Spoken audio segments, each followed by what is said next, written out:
दोस्तों आज हम पढ़ने जा रहे हैं राष्ट्रपति यानी प्रेसिडेंट और राज्यपाल यानी गवर्नर के बारे में। इसका थोड़ा कंपैरेटिव स्टडी करना चाहेंगे। तो आज ये देखिए, इसमें जो आर्टिकल दिए हुए हैं 52 से लेकर 75 तक ये प्रेसिडेंट से रिलेटेड है, और इधर दिए हुए हैं 153 यानी 153 से 163 यानी इन आर्टिकल्स के बीच में गवर्नर और प्रेसिडेंट के बारे में। तो 52 में क्या है कि भारत में एक राष्ट्रपति होगा, ऐसे हर प्रदेश में एक गवर्नर होगा। तो 153 में गवर्नर है, तो 52 में राष्ट्रपति के बारे में। अब इसके आगे चलते हैं तो इसकी एग्जीक्यूटिव पावर, तो उसमें आर्टिकल 53 जो रिलेटेड है प्रेसिडेंट की एग्जीक्यूटिव पावर, यानी कि सारी एग्जीक्यूटिव पावर किसमें निहित होती है? प्रेसिडेंट के अंदर। भारत सरकार किसी से कोई संधि या कोई वार्ता करती तो उस पर यह माना जाता है कि उसकी अथॉरिटी राष्ट्रपति की है, तो राष्ट्रपति उसका हेड स्टेट का माना जाता है। और इसी तरह कोई भी आदेश जो लागू किया जाता तो उसी के हस्ताक्षर के बाद वो आदेश पारित होता है। और इसी तरह कोई एक्ट बनाया तो जब तक राष्ट्रपति की सिग्नेचर नहीं होते तब तक वो कोई एक्ट पूरा फॉर्म में नहीं आ पाता है। तो इसलिए इसको एग्जीक्यूटिव पावर जितने भी है, कोई विभाग के निर्णय अंतिम रूप से वो लागू तब होता है जब राज्यपाल की सहमति मिल जाती है, उसके सिग्नेचर हो जाते हैं। इसी तरह से यहाँ पर यूनियन यानी केंद्र में यही व्यवस्था है, राष्ट्रपति की सिग्नेचर होना जरूरी। कोई भी एग्जीक्यूटिव यानी मिनिस्ट्री का कोई भी डिसीजन है तो आप समझ सकते हैं कि एक तो पार्लियामेंट या विधानसभा जो होती है वो लेजिस्लेटिव बॉडी होती है, वो कोई कानून बनाती है। और एग्जीक्यूटिव क्या होती है? मिनिस्ट्री, चाहे स्टेट की हो चाहे सेंट्रल गवर्नमेंट की।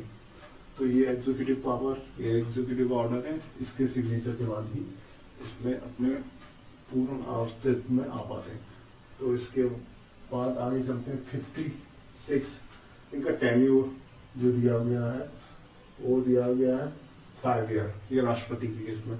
अब यहाँ पर ध्यान देने की बात है 156 प्लेजर फॉर द प्रेसिडेंट, यानी कि इसका कोई टाइम ड्यूरेशन फिक्स नहीं है, ये इसको एक्सटेंड भी किया जा सकता है राष्ट्रपति जब तक चाहता है। राष्ट्रपति आंशिक रूप से जो कार्य करता है तो वो एक तरह से मंत्रिमंडल, केंद्रीय मंत्रिमंडल की ही डिस्कशन के बाद जो निर्णय आते हैं उन्हीं को लागू करता है। अब इसके बाद है आर्टिकल 58 एलिजिबिलिटी। योग्यता क्या है? दोनों की एलिजिबिलिटी समान ही रखते हैं कि एक ईयर का है, मिनिमम एज होनी चाहिए 35 ईयर, और इसी के साथ है इंडियन नेशनल हो।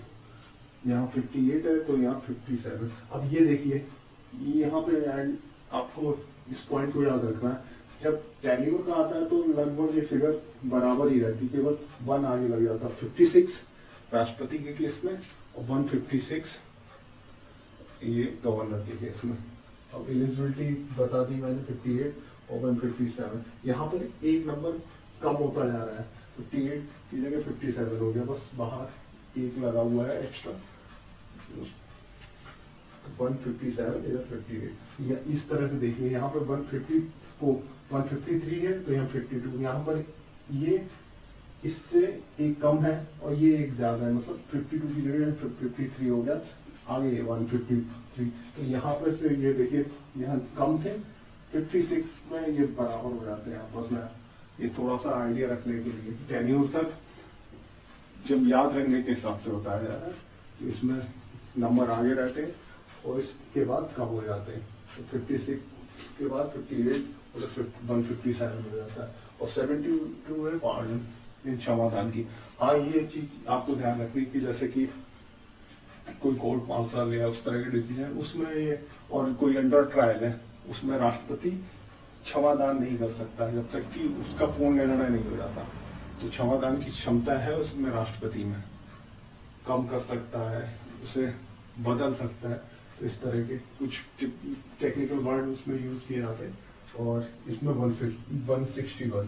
इसके बाद आ जाते हैं 75। ये क्या है? अपॉइंटमेंट, पीएम का अपॉइंटमेंट जब किया जाता है राष्ट्रपति के द्वारा, तो वो अपने आर्टिकल 75 के अधीन जो उसे अधिकार मिले उसको प्रयोग करता है। और इसी तरह 163 जो अधिकार मिले हुए हैं आर्टिकल 163 के अधीन गवर्नर को, तो उसके अधीन वो चीफ मिनिस्टर को अपॉइंट करता है। हो सकता है आपकी समझ में अच्छी तरह आ गया हो। ये शॉर्ट नोट टाइप के हैं, आप जैसे रिमाइंड करने हैं तो इसमें भूलेंगे नहीं और ऑब्जेक्टिव क्वेश्चन के लिए बहुत अच्छे रहेंगे। धन्यवाद।